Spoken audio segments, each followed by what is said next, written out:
ಎರಡನೇದಾಗಿ ಗಂಡು ಮಗು ಹುಟ್ಟಿ ಆ ಮಗುವಿಗೆ ತಾಯಿಗಳು ಜಾಣೆಂಬುದಾಗಿ ಹೆಸರಿಟ್ಟರು.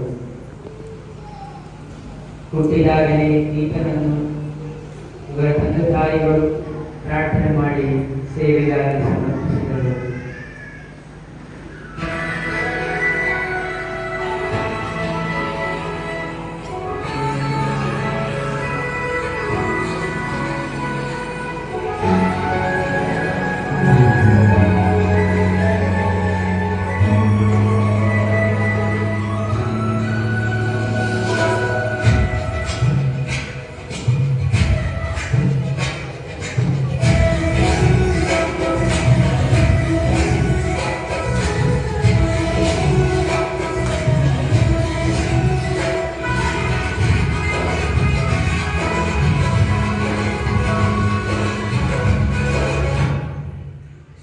ಈ ಜಾಣನು ತನ್ನ ಕುಟುಂಬದಲ್ಲಿ ಎಲ್ಲ ಮಕ್ಕಳಿಗಿಂತ ವಿದ್ಯಾಭ್ಯಾಸದಲ್ಲಿ ಹಿಂದುಳಿದವನಾಗಿದ್ದು ಉತ್ತಮನಾಗಿರಲಿಲ್ಲ.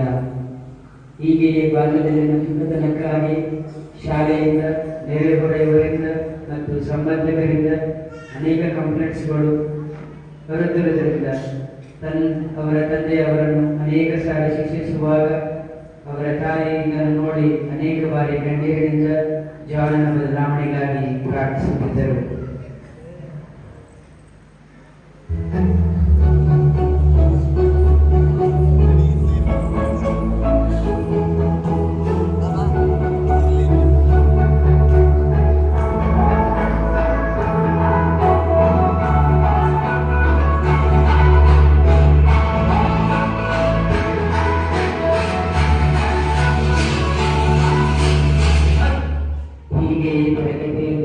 ಸ್ನೇಹಿತರೊಂದಿಗೆ ಜಗಳ ಮಾಡಿದ್ದರಿಂದ ಶಿಕ್ಷಕರು ಶಿಕ್ಷೆ ಕೊಟ್ಟರೂ ಸಹ ಈತನ ತುರ್ತತನ ಮಾತ್ರ ಕಡಿಮೆಯಾಗಲಿಲ್ಲ.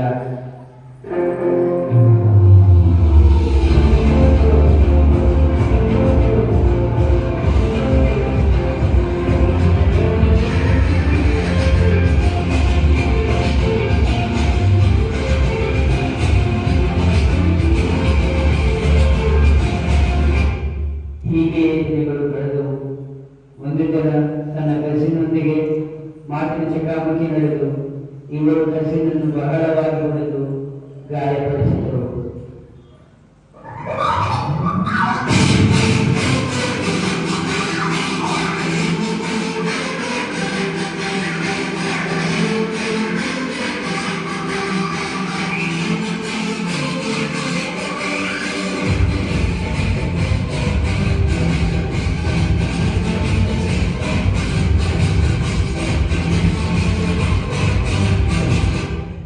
ಹೀಗೆ ದಿನಗಳು ಕಳೆದವು.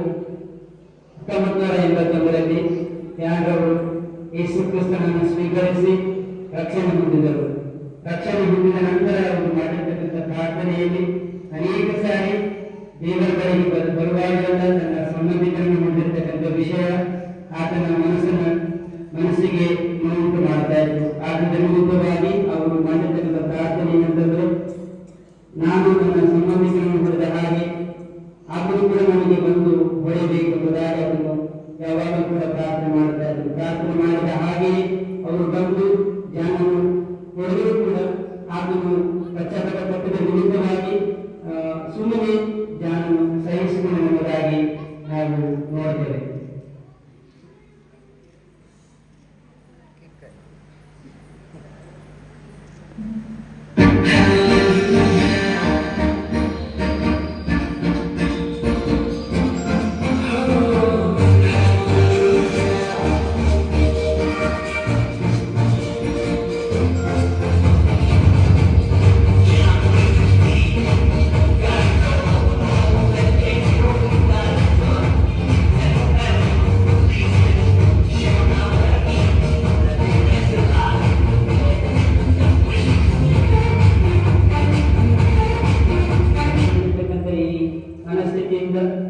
ಈತನು ಹಾಗೆಯೇ ದೈವ ಭಕ್ತಿಯನ್ನು ಬೆಳೆದು ಪ್ರೀತಿಯಲ್ಲಿ ಮುಂದುವರೆದು ತನ್ನನ್ನು ತಾನು ಸೇವೆಗೆ ಸಮರ್ಪಣೆ ಮಾಡಿಕೊಂಡು ಓಯುನಲ್ಲಿ ಇದ್ದುಕೊಂಡವರಾಗಿ ಸೇವೆ ಸಲ್ಲಿಸಿದ ನಂತರ ಮಣಿಪುರಿಗೆ ಮಿಷನರಿಯಾಗಿ ಸೇವೆ ಸಲ್ಲಿಸಿದರು.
ನಿಂಬವರು 1996ರಲ್ಲಿ ಮದುವೆಯಾದರು.